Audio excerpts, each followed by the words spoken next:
Neo and Alex in the building, and we are doing a review of the BET Awards, the 2013 BET Awards.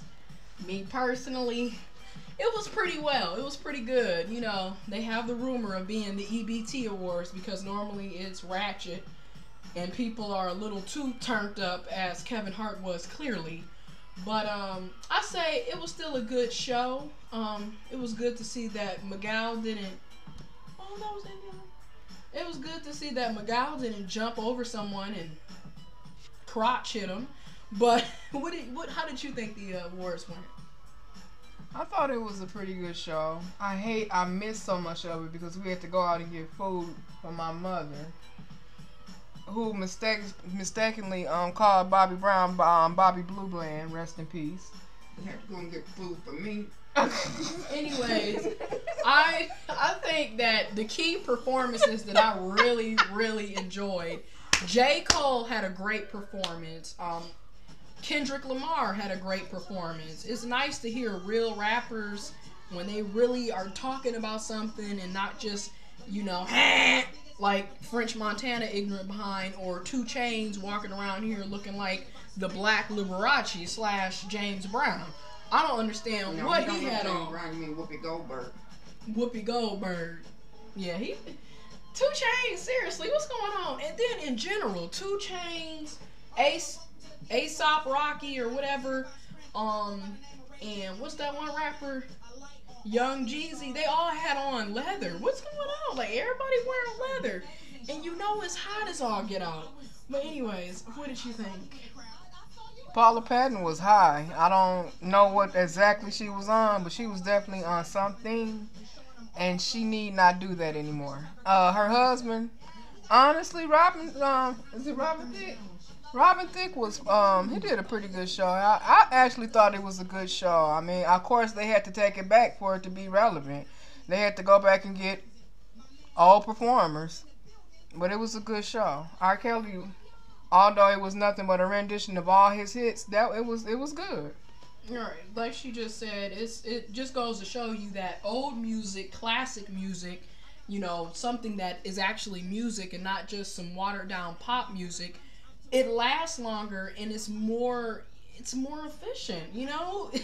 They had to bring out 2 old acts. You had Charlie Wilson steal the show, R. Kelly steal the show, the old reggaeton steal the show. Don't nobody want to hear every time they want to listen to rap.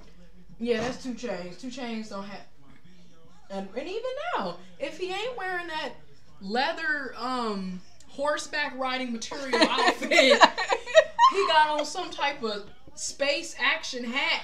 What's up with these long shirts that these men are wearing, like gowns like that? You know that them old nightgowns that you know you might wear now. Them like long Henley shirts, but they wearing them as clothes now, and all these studs and this trinkets. This is all men apparel. I ain't talking about the females. The men, they studded out. But they don't have any teeth at the bottom. And another thing is, just keeping it real, the men are dressed like women and the women are dressed like men because Sierra and Nicki Minaj both were sagging. So I'm trying and grabbing themselves. That's right. I mean, everybody just grabbing a crotch like like I said, this is the new generation.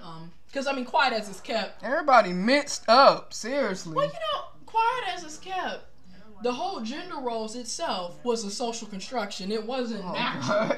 So you don't know what men and women are technically supposed to be doing. But it's just funny, you know, especially the dudes, because y'all tend to be the most homophobic, yet y'all act gay. I'm just saying. You dress like a female, and you want to be treated like a man. Okay. Anyways, who else was a good performance? Oh, Janelle Monáe and Erykah Badu. Shout out to Janelle Monáe because she actually had on clothes. You didn't see her half naked gyrating all over the floor, having the entire stage smell like vagina. She actually presented herself in a respectful way, and she still looked really good and classy. So maybe Beyonce and Sierra and Nicki Minaj and the rest of these hoes can take note. You don't have to be half naked to get attention or to perform. I'm just saying.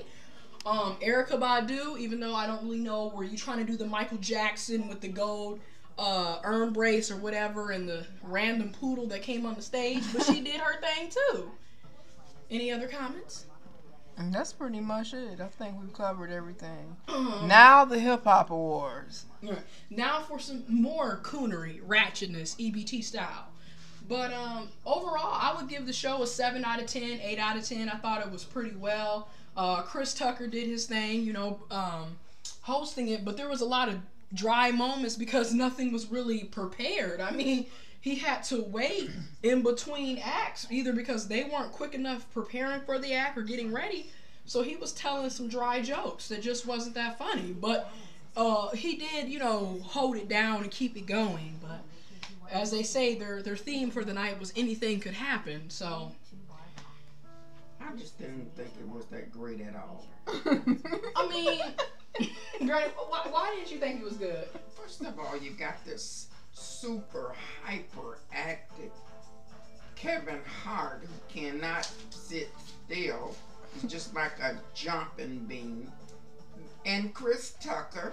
Chris Tucker is another one that's out there. They are exasperating.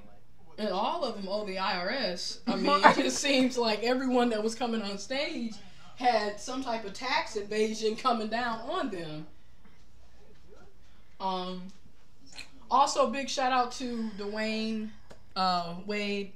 I think that was really great of him, you know, to give back to the community, because too many times in the African American community, nobody does anything, especially key figures such as your president. But we're not going to get there. But we're just going to give props when it's due.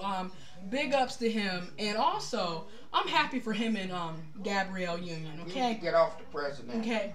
But anyways, that is our review for the BET Awards 2013. Let us know what you think. Subscribe, hit us up on YouTube, Facebook, Twitter, and we are out of here. Neo Intellect signing out of the building.